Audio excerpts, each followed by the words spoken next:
downhill. I'm usually taking the quickest, easiest. Muddy spots in the turns. All right, so this is where we're skipping cavorting. Yeah, we're definitely, maybe even less, to encourage beginners to come out. Easy for me, I've done it a million times. Easier, if not shorter. That second one's a gap jump, so we have an alternate line all the way to the right, but it's funny, I'm out here filming. We don't want to overdo it. We usually make it optional. You can go over the boardwalk or main intersections. We're a Mosquito Flat going across the bridge. And here's another main intersection up here. But you'll see a few intersections where we're going to try to take all the intermediate. There's the advanced trail over there. Had a lot of changes over the years.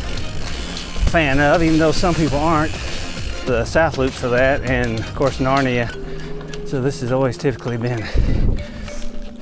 Take the intermediate line here to the right. Section at the bottom of the flow trails. And there's a Rudy section as well.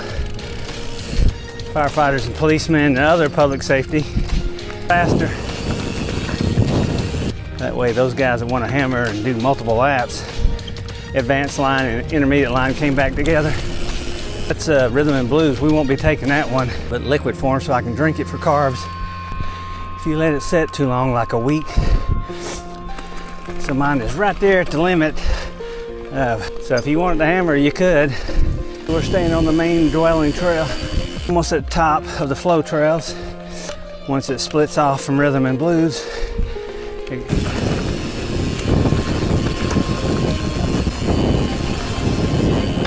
blues is going to go off to the left here, but we're staying to the right. Mud. It's not much of a jumper, but some of these are. That's where we were earlier in dwelling, but